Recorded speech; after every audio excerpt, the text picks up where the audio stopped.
Hallelujah. तीसरी बात, वचन के साथ मजाक ना करना।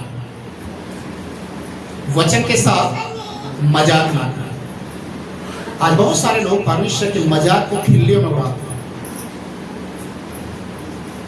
मजाक बना रखा है। इसलिए परमेश्वर का वचन कहता है कि परमेश्वर के वचन के साथ मजाक ना करें।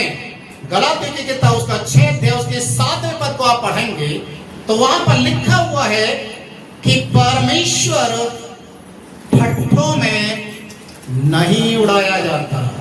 Hallelujah, hallelujah. आपको शायद मालूम होगा, कुछ समय पहले एक टीवी की एक कलाकार, नाम नहीं बताऊंगा मैं, उसने यीशु के शब्द का मजाक उड़ाया। और कौन से शब्द का? हालेलुया। वो बोलने हालेलुया ऐसे करके उसने इतना गंदा बोला, और एक बार नहीं कई बार बोला। कुछ प्रभु के जनों ने तुरंत एक्शन कि आप हमारे स्वर्गीय शब्द का मजाक जो टीवी शो में खुले आम आप कर रहे हैं, परमेश्वर की लाठी जब पड़ेगी ना, टीवी स्टार से नरक का स्टार बन जाएगा। तुरंत उसने माफी मांगी, तुरंत। मुझे नहीं मालूम था ये शब्द क्या है, मैंने तो लोगों से सुना और उसको चेतावनी दी गई, हमारे धर्म ग्रंथ को लेकर मजाक करेंगे तो कल को हम तुम्हारे धर्म ग्रंथ को लेकर उसका जो मजाक बनाएंगे, तुम कहीं मुंह दिखाने के लायक नहीं रहोगे। प्रिय भाइयों बहनों, जो हमने गलातियों का किताब उसके 6 के 7वें पद में लिखा है, क्या यहाँ पर पढ़ते हैं? गलातियों 6 का 7, धोखा ना खाओ, परमेश्वर ठट्ठों में नहीं उड़ाया जाता, क्योंकि मनुष्य जो कुछ बोता है वही काटता है। हालेलुया।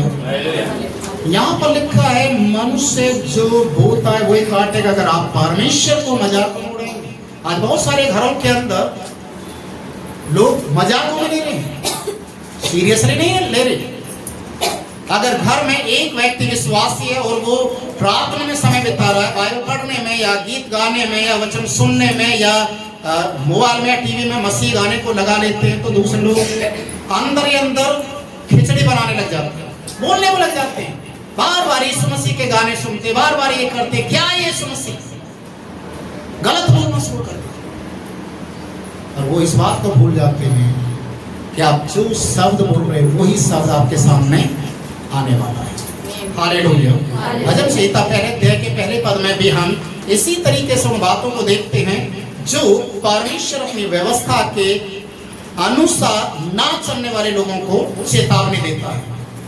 भजन संहिता 1 का 1, क्या ही धन्य है वे पुरुष जो दुष्टों की युक्ति पर नहीं चलते और ना पापियों के मार्ग में खड़ा होता है और ना ठट्ठा करने वालों की मंडली में बैठता है। देखिए, अगर आप परमेश्वर के लोग हैं, परमेश्वर की व्यवस्था को जानते हैं, तो आपको ऐसे लोगों से अपने आप को बचाए रखना बहुत जरूरी है। दुष्टों की युक्ति, पापियों का मार्ग और ठट्ठा करने वाले लोगों की मंडली, चाहे वो परमेश्वर का हो चाहे इंसान का भी ठट्ठा करने वाले हों, नहीं करना, क्योंकि इंसान परमेश्वर का ही रूप में बनाया गया एक सृष्टि। आप इंसान की तौहीन करते हैं, इंसान को मजाकों में लेते हैं, तो उसके सृष्टिकर्ता को आप मजाक करते हैं। Hallelujah, hallelujah. इसीलिए परमेश्वर का वचन कहता है तुम्हारी बात हाँ की हाँ और ना की ना होनी चाहिए। मजाक और ठट्ठा करने वाले लोग परमेश्वर के न्याय सिंहासन के सामने एक दिन खड़े